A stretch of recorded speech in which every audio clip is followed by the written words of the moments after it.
বাংলাদেশের সাথে তুলনা করলে অবাক হবেন। প্রাথমিক থেকে বিশ্ববিদ্যালয়ে সব ফ্রি শিক্ষা। বাংলাদেশে পাবলিক বিশ্ববিদ্যালয়ে বছরে 10 থেকে 20,000 টাকা লাগে। সম্পূর্ণ বিনামূল্যে চিকিৎসা, জাতীয়তা নির্বিশেষে।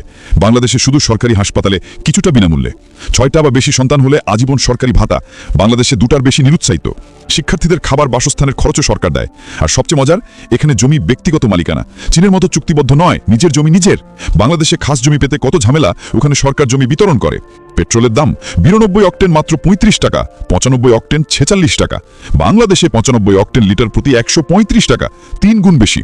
খাবারের কথা বলি, পোলাও, বারবিকিউ, হাত দিয়ে খাওয়া ভেড়ার মাংস। কাজাকিস্তান বিশ্বের বৃহত্তম ঘোড়ার মাংস উৎপাদনকারী দেশ। আমরা যেখানে গরু খাসি খাই, ওরা ঘোড়া খায়। আপেলের কথা জানেন? বিজ্ঞানীরা প্রমাণ করেছেন যে আমরা আজ যে আপেল খাই তার 46% জিন এই অঞ্চল থেকে এসেছে। বাংলাদেশ বছরে 1 লাখ টন আপেল আমদানি করি, আর এটাই সেই আপেলের আদি দেশ। রাজধানী আস্তানা, বিশ্বের একমাত্র রাজধানী যা মরুভূমিতে তৈরি। আয়তন 952 বর্গ কিলোমিটার। ঢাকা শহরের আয়তন 306 বর্গ কিলোমিটার, মানে 3 গুণ বড়, কিন্তু জনসংখ্যা মাত্র 12 লাখ।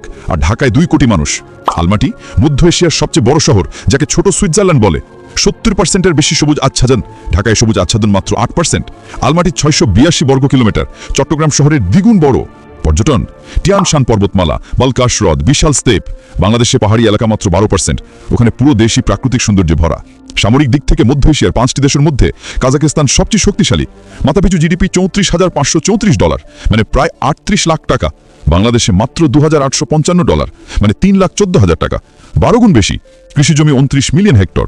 বাংলাদেশের মোট কৃষিজমি 8.5 মিলিয়ন হেক্টর, মানে 3.5 গুণ বেশি জমি, কিন্তু জনসংখ্যা 8 গুণ কম। বুঝতেই পারছেন, ওখানে জমির কোনো সংকট নেই। মন্তব্যে জানান, পারমাণবিক বোমা ত্যাগ করা কি কাজাকিস্তানের জন্য সঠিক সিদ্ধান্ত ছিল?